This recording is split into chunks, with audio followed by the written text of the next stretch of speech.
Sponsored by Taylor Freelance, Rainier Ballistics, Hodgson Powders, and JPL Precision. Hi, welcome to Power Factor. I'm Larry, and this week I'm going to talk a little bit more about this 40 Open gun that I've been alluding to for a long time.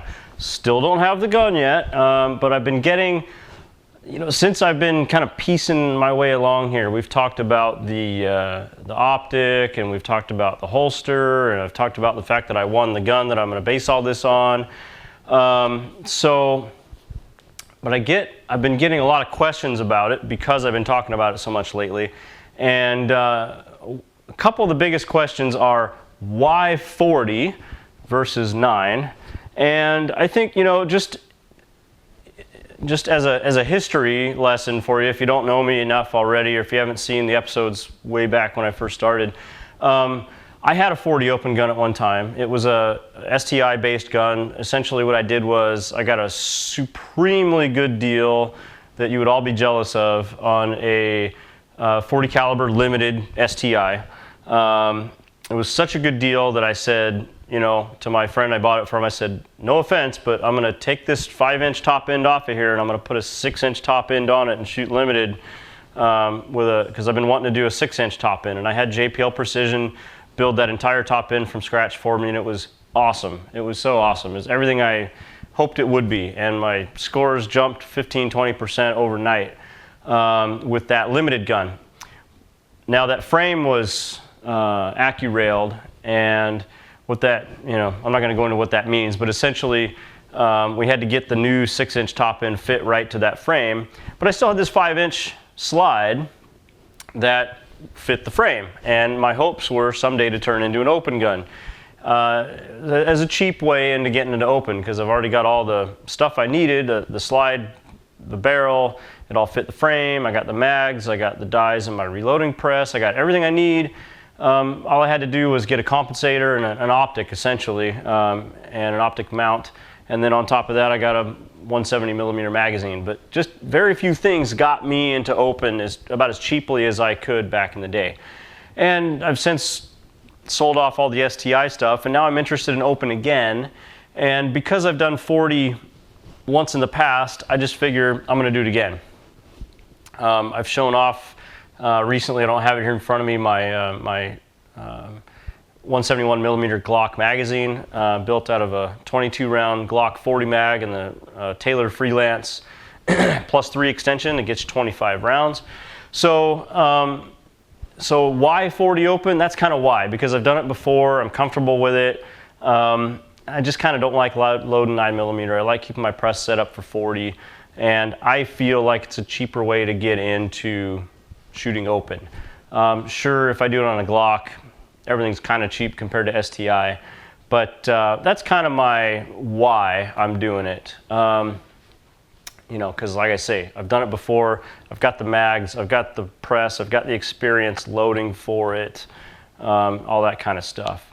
Now, one thing I hear a lot is, but 40 Open is such a disadvantage compared to 9mm, 38 Super, all the 9mm diameter calibers. You're such a disadvantage on round capacity. Well, a little bit, but not much. So consider this. I've got a big stick magazine that holds 25 rounds, plus one in the chamber. So I got 26 on board. The best guys running open, running reliable magazines, you're looking at 30 in the mag, 1 in the chamber, so 31 in the gun. So we're talking a deficit of 5 rounds. So if we're running a stage that is exactly 26 rounds, theoretically I can shoot that whole stage without a reload. Similar to the guys that when we're running a 31 round stage. Now, 31 round stages aren't quite as common. If you're that high, you're probably shooting 32. But anyway, so that's at the point where at 26 rounds, I could complete the course, theoretically, but I'm probably going to throw a reload in there. But at 27 rounds, I'd absolutely have to reload. Once you get to 28, 29, 30 rounds, now we're approaching the limit, the capacity limit of a 9mm gun. those guys are probably going to reload somewhere just for insurance, especially if there's steel on the stage.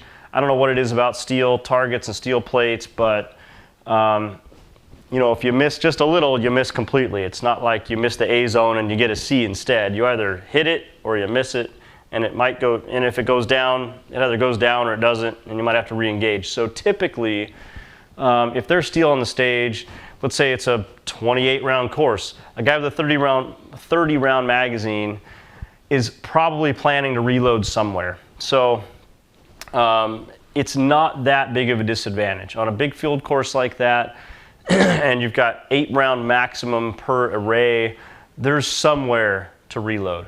Does it slow you down to reload versus not reload? Yeah, a little bit, of course. But it's not that bad. So I actually shot in 2011, the Area 1 championship match was held in Albany, Oregon. My favorite range so far of all the ranges I've been to, by the way. But I shot that match with my .40 open gun, and I was chatting with the local master class shooter, shooting his 9mm open, and we kind of compared notes through our match booklet. How many times did you reload on this stage, and that stage, and that stage? Some had mandatory reloads because they were like a standard exercise. So add up all that whole match, 12 stages, and I think I reloaded 3 times more than the 9mm guy. So that's just an example that, you know, you're at a small disadvantage, but it's not that big. It's not that big of a disadvantage. In a 12-round match, a 12-stage match, I reloaded 3 times more than the 9mm guy. That's just one example. But so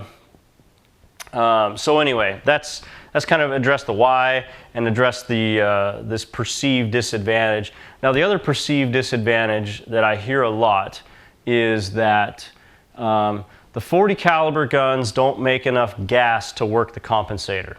I hear that people, I mean, you know, the Brian Enos forum is kind of the place to be for forums as far as competition shooting goes. And you see people pick up that phrase and repeat it all over the place. And I don't know if they've got experience with it. I don't know. I know for sure some people do have experience shooting .40 open, but they recite this phrase that the .40 caliber doesn't make enough gas to work the compensator. Again, just real quick, you know, if you're not familiar, working the compensator, what we're talking about is, you know, the bullet passes through the compensator. It's got a series of chambers. The gases get redirected upwards, which pushes your muzzle down. It reduces your muzzle flip, and then the baffles in that compensator also kind of yank the gun forward a bit, which reduces the recoil back into your hand, so it's a softer shooting gun.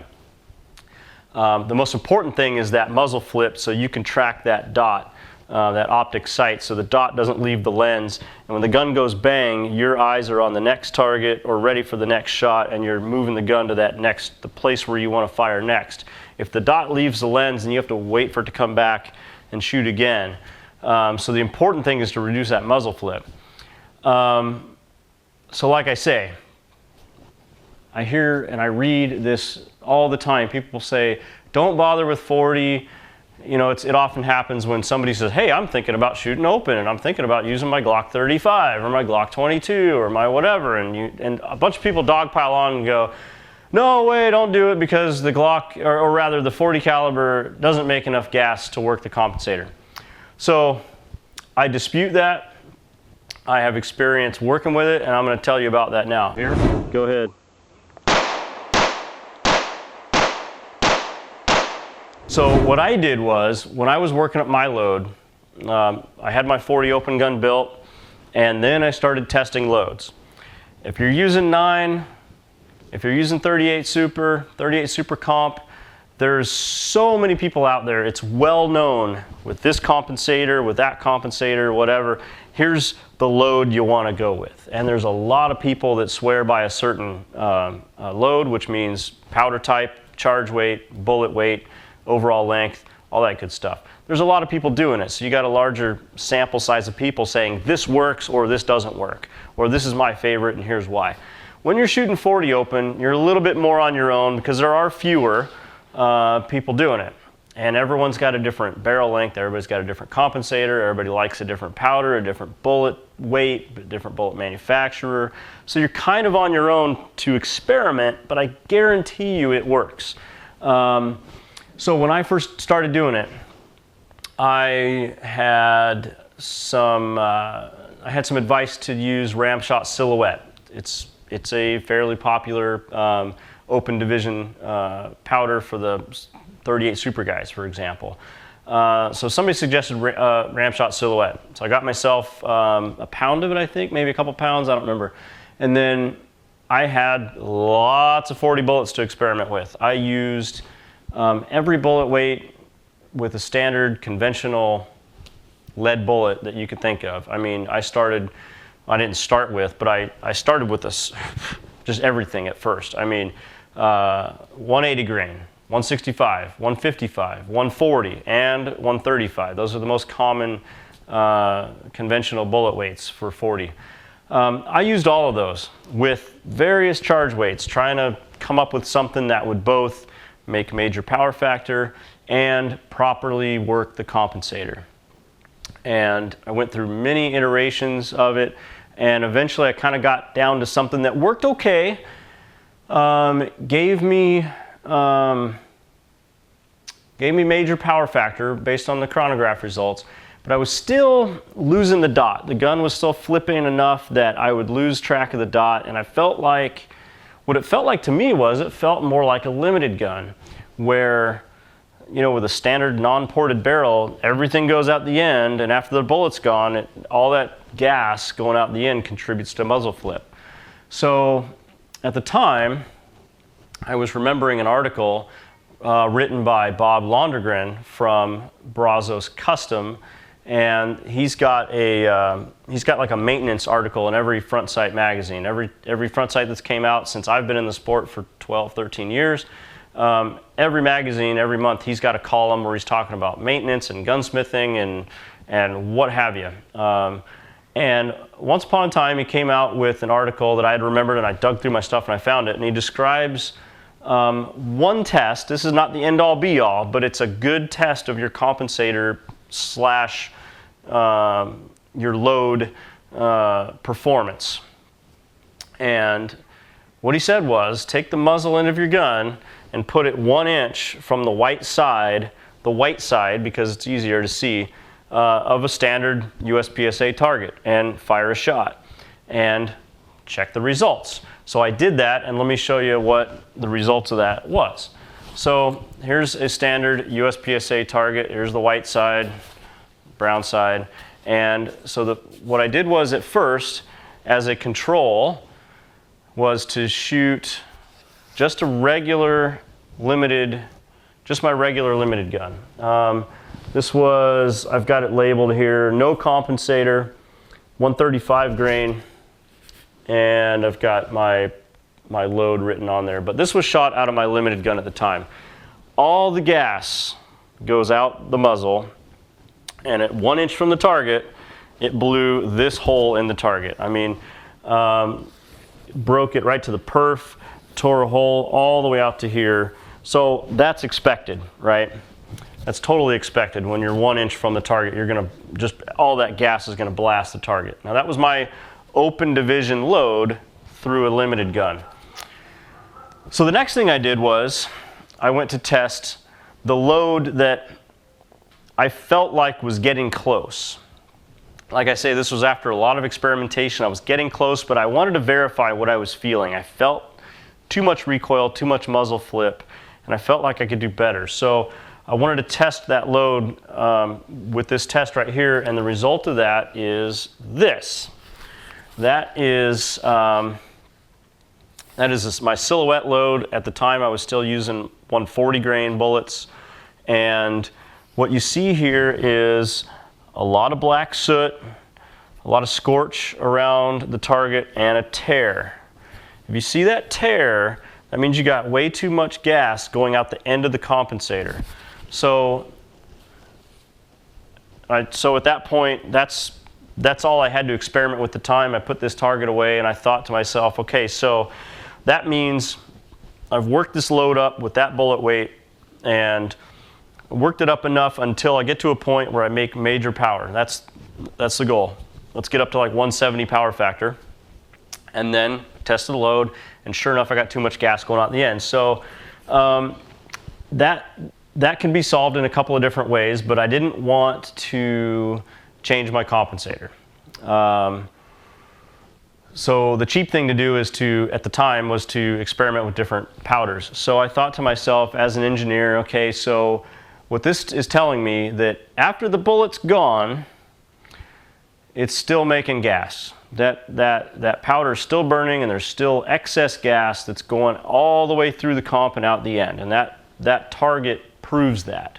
So like I say, as an engineer, I'm thinking, okay, that means in order to get my load up to that velocity, essentially I have too much gas volume.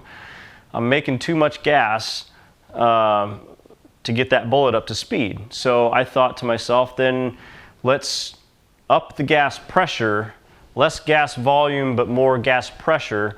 That means accelerating the bullet faster under a shorter amount of time, i.e. shorter amount of distance, before it leaves the barrel, before it leaves the compensator. Let's have all that powder burnt up. And so what I did was I went up the burn rate chart and found another powder, which at the time, another recommendation I'd had was Power Pistol, Alliant Power Pistol. If you go up the burn rate chart to higher rankings, or rather smaller numbers, closer to the top, you're getting faster and faster powders. So I go up the chart to find a faster powder. I land on Power Pistol, which I remembered someone else recommending I try that, so I got some and worked up a load with various bullet weights to chronograph, found some that made major, and resulted in the rest of the holes on this target. So again, let's revisit the silhouette. So again, we got a nice crisp hole, but we got some scorching and some powder burns and a tear in the target. And so this is what we see with my faster powder, which was Power Pistol. And what you see there is a nice crisp hole, a little bit of speckling around it because there's always going to be something that goes out the end. You're not going to be able to prevent all of it from going out the end of the compensator. But what you have here is a nice crisp hole, no tear. In this case, it was a 165 grain bullet. There is the 155 grain right there, and then the 135 grain right there.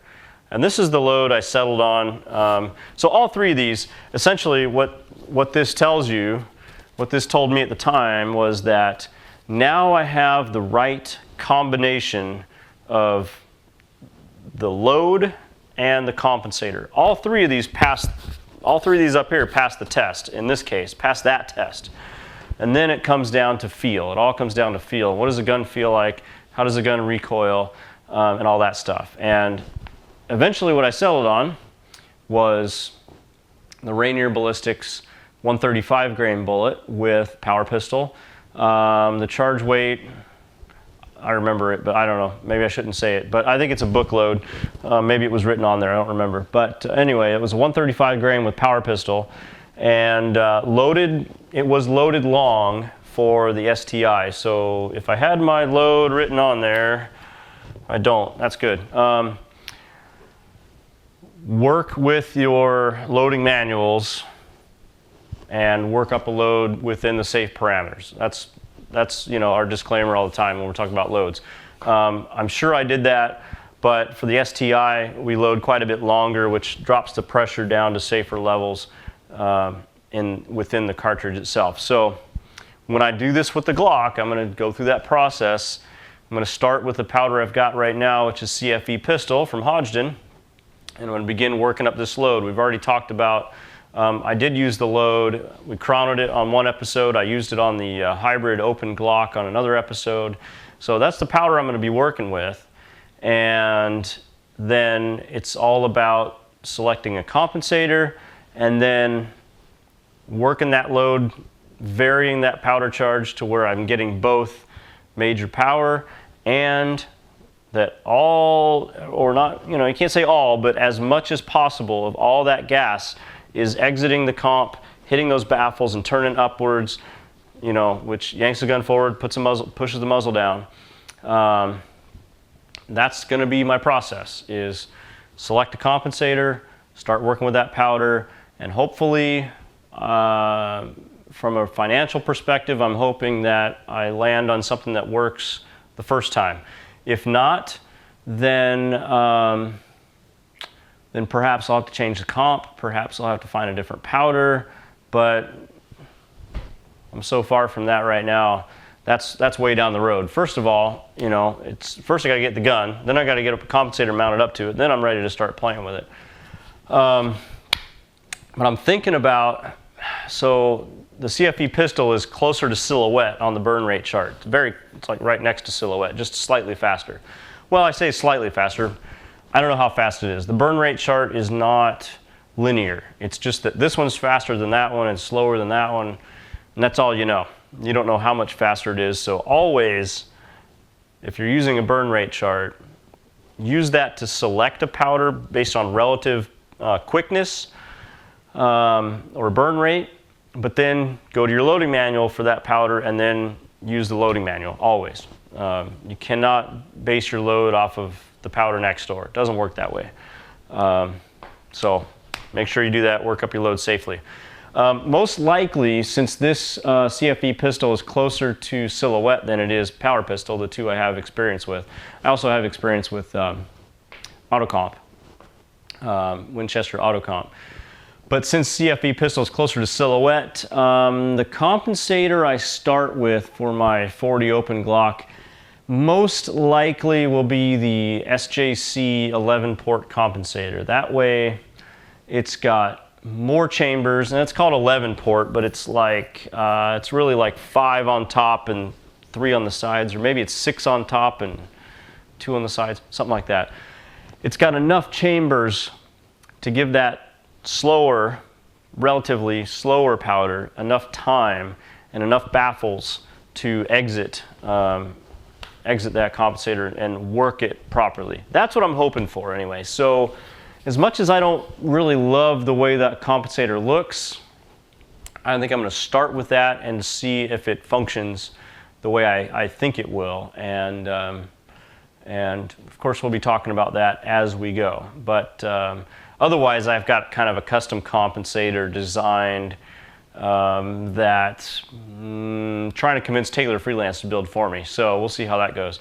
Possibly Grizz Precision. We'll see how that goes as well.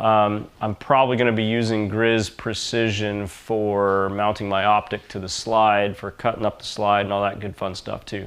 So if you haven't heard of them, check them out. They're in Rainier, Washington, a little bit east of Olympia area, the state capital. And they're a bunch of good guys, and we're going to try to get them on the show at some point. That's kind of the how and the why, and to debunk the 40 doesn't make enough gas to work the compensator. The truth is, it makes too much gas, or it can make too much gas to work the compensator if you haven't done it right. So don't give up on it. If you've got a 40 open gun, if you're thinking about going down the route of the 40 open gun, don't give up on your idea. It works just fine. If you want any more tips and tricks and who's doing what, go check out the Brian Enos forum. Just do a search for 40 open, 40 open, and there's a thread from, who knows, 2008. I don't know. It's been quite a while that I started. I started the thread saying, let's make this the place that we can all talk about how and why and what we got and what we like for powders and bullets and magazines and all that stuff. It's your one-stop shop for 40 open. If you have any questions, or if you want to see see everyone else's experience, it can work quite well, and don't let anyone else dissuade you. If that's what you want to do, go for it. I'm going to do it, and of course we're going to chronicle it here on the show. So as always, if you have any questions for me or any of us, write us to our email address, powerfactorshow@gmail.com. Check out our website, powerfactorshow.com, and Facebook. Like us there. Search us on Facebook. Until next week, talk to you later. Thanks.